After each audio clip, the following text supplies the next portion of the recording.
utang na loob ko kay Danny Lacuna. Hindi ko yan tinalikdan, hindi ko yan tinalikuran. Sa maliit kong kaparaanan, nilingon ko ng buong buo at tinanaw ko ng taos sa puso ang mga bagay na ginawa sa akin ni Danny Lacuna. At para sa inyong kaalaman, bilang ganti ng utang na loob kay Danny Lacuna, isinaayos ko naman ang kanyang mga anak. Kayo po ang humusga. Una, Philip Lacuna. Nakaupo? Tumakbong liga ng barangay. Ayaw iboto ng kapwa niya chairman. Maraming chairman po rito, inabot pa yun.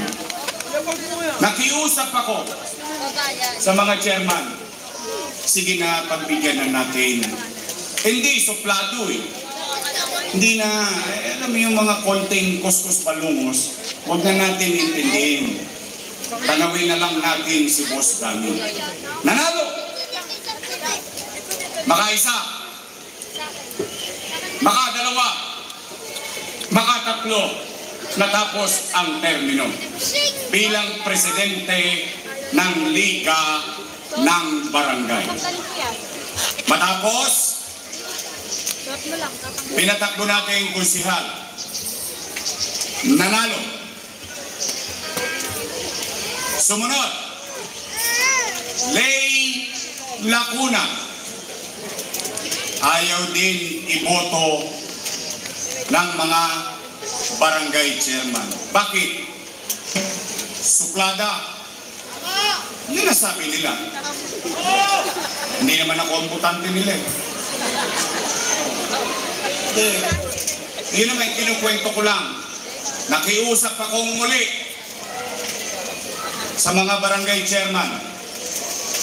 Sinosog ako ang sarili ko. Binubunot ko ang mga alas ko sa mga chairman. Manalo lang sila. Mapasaya ko lang si Boss Danny. Nanalo. Makaisa. Makadalawa. Makatatlo.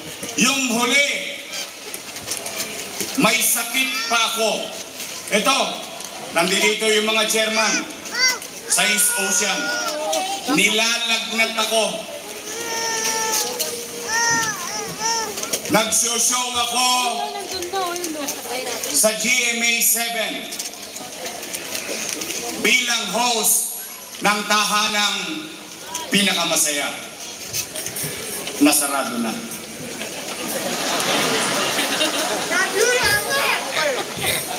Tinawagan ako ni Lay Lacuna. Boss, pwede ba may patawag sa mga chairman? Kahit yung mga chairman nasa kabila, alam nila ito. Sabi ko, ayaw ko na ng politika, retired na ako.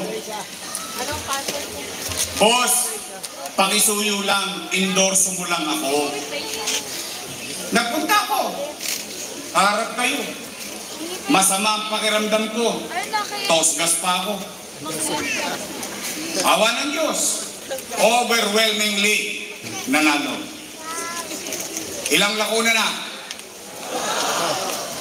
Dennis Lacuna. Nakaupo?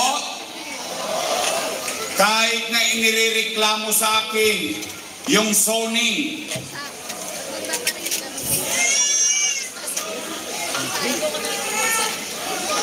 Huwag na tayo magbintang, basta alam lang natin. Kasi ayaw ko manira eh. Gusto ko factual na lang. Pagpapasensya nyo na ako, ayaw ko talagang naninira. Pero gusto ko kwentahin lang natin yung utang na loob. Kasi wala talagang kabayaran eh.